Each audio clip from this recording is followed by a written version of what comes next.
بسم اللہ الرحمن الرحیم۔ السلام علیکم پیارے دوستو، میں نے ایک صحابیہ کا ایک عجیب واقعہ پڑھا جو آپ کی خدمت میں پیش کرنا چاہتا ہوں۔ ایک صحابی رات کو اپنے گھر میں آرام فرما رہے تھے۔ رات کو ان کو پیاس لگی تو انہوں نے اپنی بیوی سے پانی مانگا۔ ان کی بیوی پانی لے کر آئی تو وہ صحابی دوبارہ سو چکے تھے۔ وہ عورت اتنی خدمت گزار تھی کہ پانی لے کر کھڑی ہو گئی۔ جب رات کا کافی حصہ گزر گیا تو صحابی کی آنکھ کھلی تو یہ دیکھ کر حیران رہ گئے کہ ان کی وفادار بیوی ان کے پاس پانی لے کر کھڑی ہے۔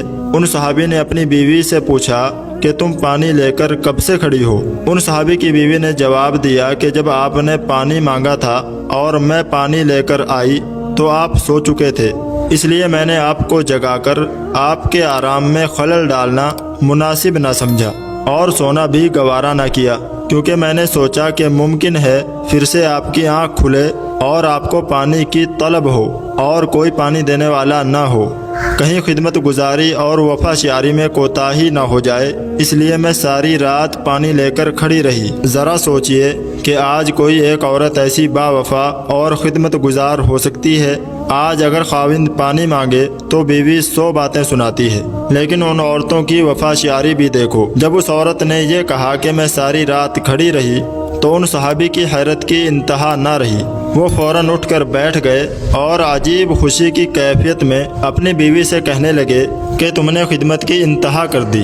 اب میں تم سے اتنا خوش ہوں کہ آج تم مجھ سے جو کچھ بھی مانگو گی میں دے دوں گا۔ بیوی نے کہا مجھے کسی چیز کی ضرورت نہیں، بس تم مجھ سے راضی اور خوش رہو۔ لیکن جب صحابی نے بار بار اصرار کیا تو ان صحابی کی بیوی نے کہا اگر ضروری ہی میرا مطالبہ پورا کرنا ہے تو مہربانی کر کے مجھے طلاق دے دو۔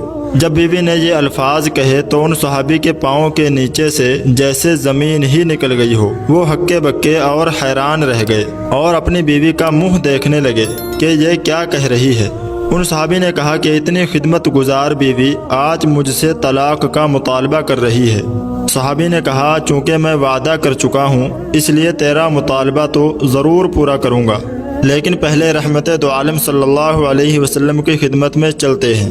آپ سے مشورہ کرنے کے بعد جو فیصلہ ہوگا اسی پر عمل کروں گا۔ چنانچہ صبح صادق کا وقت ہو چکا تھا۔ یہ دونوں میاں بیوی اپنے گھر سے نکل کر رحمت دو عالم صلی اللہ علیہ وسلم کے حجرے کی طرف روانہ ہو گئے۔ راستے میں چلتے ہوئے ایک گڑھے میں صحابی کا پاؤں پھسل گیا اور وہ گر گئے۔ ان کی بیوی نے ان صحابی کو ہاتھ پکڑ کر اٹھایا اور کہنے لگی کہ آپ کو چوٹ تو نہیں آئی؟ صحابی نے کہا اور تو کچھ نہیں، البتہ پاؤں میں تکلیف ہے۔ ان کی بیوی نے کہا چلو واپس گھر چلتے ہیں۔ صحابی نے کہا اب تو حضور کے حجرے کے قریب آ چکے ہیں۔ ان صحابی کی بیوی نے پھر کہا نہیں، ہم واپس گھر ہی چلتے ہیں۔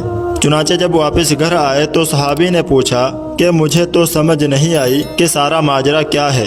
اس پر بیوی نے کہا کہ اصل میں بات یہ ہے کہ میں نے کسی سے سنا ہے کہ جسے ساری زندگی میں کوئی تکلیف نہ ہو اس کے ایمان میں شک ہے، کیونکہ جو بھی ایماندار ہوتا ہے وہ ضرور تکلیف میں آزمایا جاتا ہے۔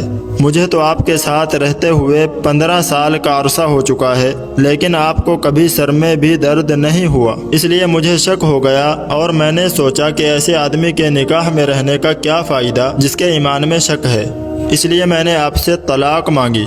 لیکن جب راستے میں آپ کے پاؤں میں چوٹ آئی تو میرا شک دور ہو گیا کہ الحمدللہ آپ تکلیف میں آزمائے گئے اور آپ نے اس پر صبر کیا۔ پیارے دوستو، ذرا سوچئے اور غور فرمائیے کہ کیا آج بھی کوئی ایک عورت ایسی با وفا اور خدمت گزار ہے جو اس طرح سے اپنے شوہر کی خدمت بجا لاتی ہو اور دین کے بارے میں اتنی زیادہ فکر مند ہو؟